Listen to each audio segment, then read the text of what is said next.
మిత్రులకు శేబ్లాస్లకు నమస్కారం. నేను గుడ్ల జగదీష్, సామాజికవేత్త.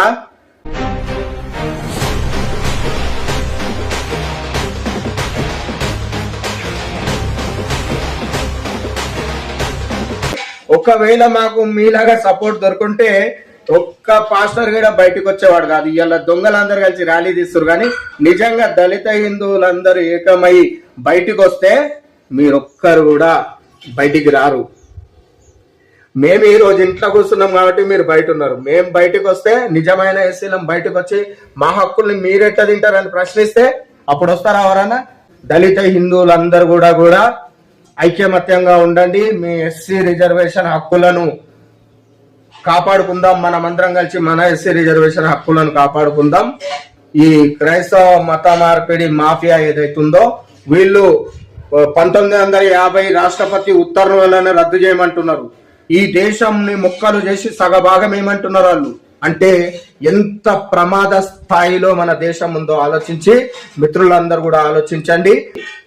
అయితే నేను ఒకటే విషయం అడుగుతున్నా. వాళ్ళు పెద్ద పెద్ద సభలు పట్టుకొని వాళ్ళు ఏమంటున్నారంటే, మేము హిందూ మతంలో నుంచి క్రైస్తవ మతంలోకి వచ్చినా గానీ మాకు వివక్షత ఉంది కాబట్టి మాకు రిజర్వేషన్లు కావాలని చెప్పి మాట్లాడుతున్నారు. అయితే మీరు క్రైస్తవ మతంలోకి పోయినా గానీ మీ పైన కుల వివక్షత ఉందంటే, అంటే మీకు సంబంధించిన కులము. క్రైస్తవ మతంలో అసలు కులాలే లేవు. అలాంటిది ఎవరో మిమ్మల్ని కులం పెట్టి చూపుతున్నారంటే దాన్ని సంస్కరించాల్సింది ఎవరు? క్రైస్తవ పాస్టర్లు. మీ దగ్గర దశమ భాగం దొబ్బి తింటున్నారు కదా, దశమ భాగం కిరాయి తీసుకుంటున్నారు కదా, 10% మంత్లీ ఇన్కమ్ చేస్తున్నారు కదా పాస్టర్లు. వాళ్ళని అడగండి. మాకు కుల వివక్షత ఉందని మీ దగ్గరకు వస్తే మీరు మా దగ్గర 10% కిరాయి కట్టించుకుంటున్నారు. మరి మాకు కులాన్ని అట్లనే ఆపాదిస్తున్నారు. ఎవరు ఆపాదిస్తున్నారు, ఎందుకు ఆపాదిస్తున్నారని క్రైస్తవ మతంలో మొత్తంలో సంస్కరణ చేయండి అని చెప్పి మీ పాస్టర్లను అడగండి, మీ మత పెద్దలను అడగండి. కానీ మీరు మైక్ రాగానే దగ్గర రాగానే అంటరాంతరం అంటారు, మైక్ దగ్గర రాగానే వివక్షత అంటారు, మైక్ దగ్గర రాగానే ఎస్సీలం అంటారు. మీరు క్రైస్తవులు అయ్యండి ఎస్సీలం అని ఎట్లా చెప్పుకుంటారు? దొంగ తిండి మా ఎస్సీల తిండి తింటూ మళ్ళీ మీరు ఏం మాట్లాడుతున్నారు? వివక్షత ఉందని మాట్లాడుతున్నారు. అయితే ఆ సభల్లో మాకు వివక్షత ఉంది, క్రైస్తవ మతంలో కూడా వివక్షత ఉంది అని అంటున్నారు కదా. అయితే క్రైస్తవ మతంలో ఈరోజు భయానకమైన వివక్షత ఉన్నది నిజంగానే. కానీ హిందూ మతంలో వివక్షత పూర్తిగా తగ్గిపోయింది. కాబట్టి హిందూ మతంలో ఎలాంటి వివక్షత ఈరోజు లేదు. క్రైస్తవ మతంలో భయానకమైన వివక్షత ఉంది అని ఈరోజు పాస్టర్లు, క్రైస్తవ నాయకులే స్టేజ్ మీదకి ఎక్కి చెప్తున్నారు. అది ఎంత ఫ్యాక్ట్. కాబట్టి క్రైస్తవులందరూ కూడా, వివక్షత అనుభవించే క్రైస్తవులందరూ కూడా హిందూ మతాన్ని స్వీకరించండి. ఎందుకంటే మీరు అక్కడ 10% కిరాయి కడుతున్నారు, 10% కిరాయి అమాయకంగా అన్యాయంగా కడుతున్నారు. ఇక్కడ హిందూ ధర్మం అనేది ఫ్రీగా, ఇక్కడ రూపాయి కట్టే అవసరం లేదు. 10 రూపాయలు పెట్టుకొని కొబ్బరికాయ కొట్టవా నీ ఇష్టం. అది నేను అడిగేటోళ్ళు కూడా ఉండరు. ధర్మాన్ని నువ్వు జీవన విధానంగా పాటించవచ్చు. కానీ క్రైస్తవ మతం ఒక విదేశీ మతము. వాళ్ళు కిరాయి కట్టాలి. ఇప్పుడు చాలా మంది అంటారు, మేము దళితులని బ్రిటిష్ వాళ్ళు వచ్చి ఉద్ధరించేసిరు, క్రైస్తవ మతం వచ్చి ఉద్ధరించేసింది, ఫ్రీ ఎడ్యుకేషన్ ఇచ్చిరు, ఫ్రీగా దళితులకు చదువు చెప్పకుంటే చదువుపిచ్చిరు అని అంటున్నారు కదా. మరి ఈ రోజు ఉన్నటువంటి అదే క్రైస్తవ మిషనరీ స్కూళ్ళల్లో లక్షలు ఫీజు ఎందుకు తీసుకుంటున్నారు? పూర్తిగా ఉచితం చేసేయండి.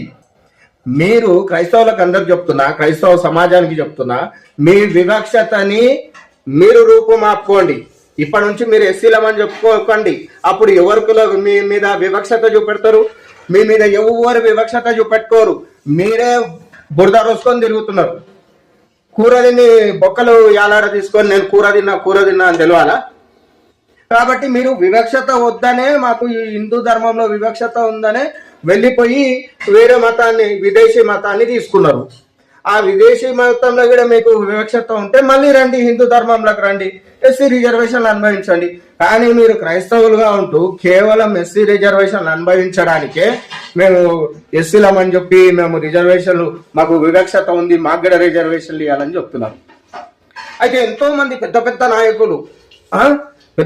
నాయకులు కూడా ఈ కేజీ బాలకృష్ణన్ కమిటీ వచ్చినప్పుడు అత్యుత్సాహపడి ఏదో క్రైస్తవులకు కూడా ఇవ్వాలని చెప్తున్నారు. కానీ అది కేవలము తెలంగాణదో లేకపోతే ఆంధ్రాదో లేకపోతే తమిళనాడుదో కాదు కేజీ బాలకృష్ణన్ కమిటీ అనేది.